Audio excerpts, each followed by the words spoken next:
Alors voilà, il est possible que je me rende compte à ce moment-là que l'ombre que j'avais mise au départ, elle est trop sombre, elle n'est pas assez floue, elle est pas assez, la distance n'est pas assez bonne, enfin plein de choses.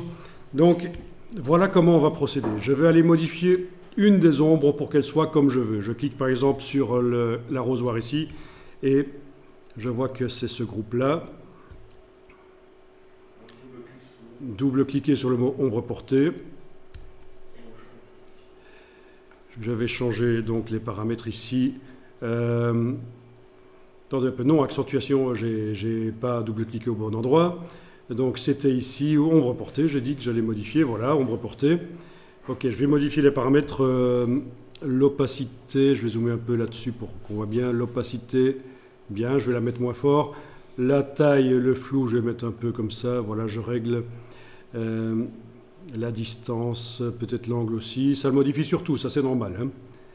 Toutes les ombres se modifient si je modifie l'angle, puisque éclairage global a été coché.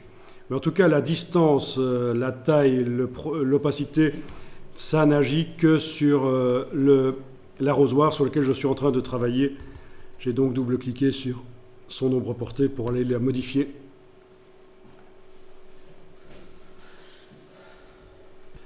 Voilà, j'ai une ombre qui est donc mieux. Vous voyez qu'elle est plus floue que les autres. Alors la solution pour appliquer cette ombre sur tous les arrosoirs, voilà la solution. Je vais utiliser la palette des styles. Menu fenêtre, style.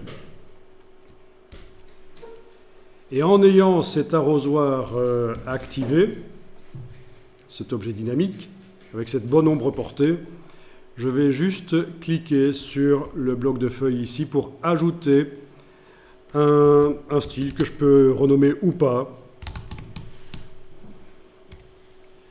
Le voilà.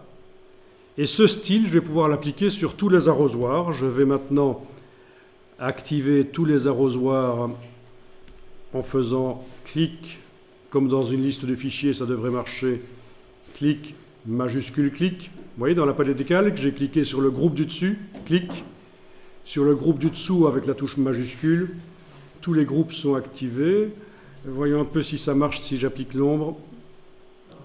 Non, ça ne marche pas, c'est pas ce qu'il faut. Malheureusement, ça l'applique sur le groupe. Erreur de ma part.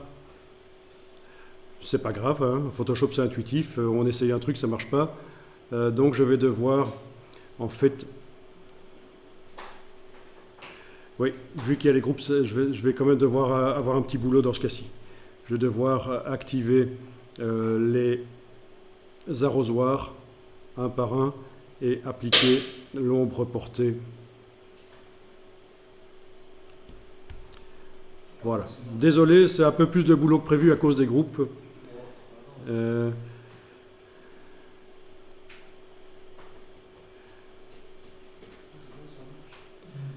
Voilà, ils ont tous reçu la bonne ombre portée. Petit à petit, ils reçoivent tous. Voilà, ils ont tous reçu la bonne ombre portée.